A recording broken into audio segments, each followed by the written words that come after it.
The past year has been a real emotional roller coaster. It's challenged us all and tested our resilience in ways we have never experienced before. For me, there have been some incredible highs, but also some challenging lows.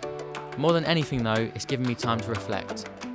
In this new series, I want to share with you how the last year has reshaped the way I approach my own mental and physical health.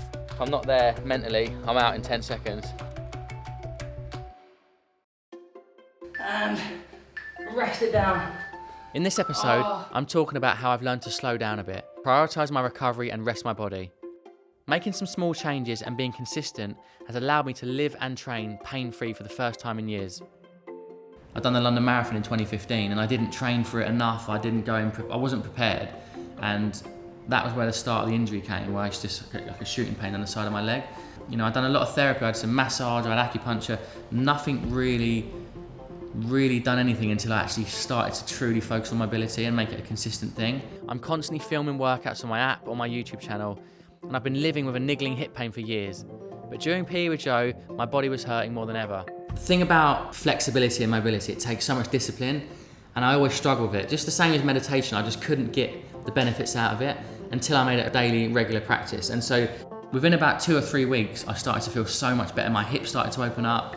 You know, my hamstrings weren't as tight, my hip flexors, and it basically helps you train harder because when you've got more mobility in the joints, you can get into a deeper squat, you can do your lunges better, you can get the most out of every workout.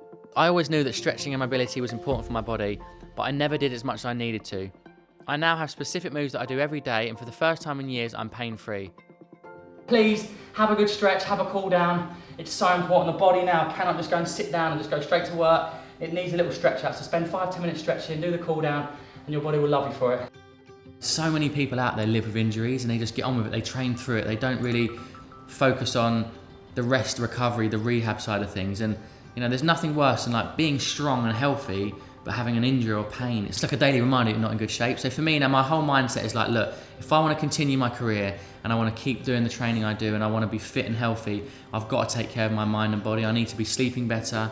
I need to be stretching more, doing more mobility work. And you know, my body's changed so much in the past year because of that.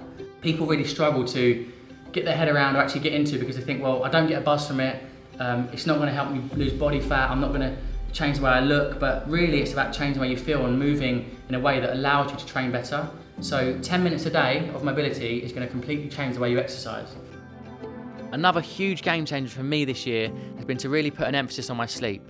Sleep, I think, is one of the most undervalued pillars of our overall health and happiness, and it's something that I now prioritise over everything. I think perceptions are changing now around sleep. I think there's all these books coming out and podcasts and documentaries around the importance of sleep, and I think, you know, a couple of years ago it was like a cool thing to, you know, be a hustler and not get much sleep, but I think now people are realising how important it is for their mental and physical health. For me now as a parent with 2 kids, when I don't get a good night's sleep, when it's broken or I'm up late, I am not the body coach when I wake up. I'm not the same person. So for me, you know, prioritising sleep, like getting to bed that 1 hour earlier, turning the TV off or leaving my phone downstairs, it's changed my life. I try to put my phone down and have a break from social media before bed and make a simple choice to go to bed that little bit earlier.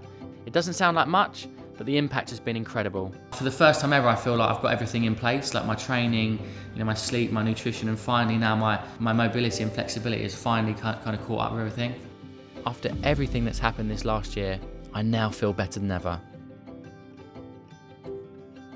So this is the kind of routine you can do before a HIIT workout, at the end of it, or on a rest day, just to get you feeling good, moving your joints, and get you feeling energized. And there's 10 simple moves. We're going to do 1 minute on each exercise. Just follow along nice and slow. And the most important thing is take your time, focus on your breathing. It's not a race. You're not trying to kind of do high intensity work here. This is about slow, controlled movements. And the first one I'm going to do is a walkout.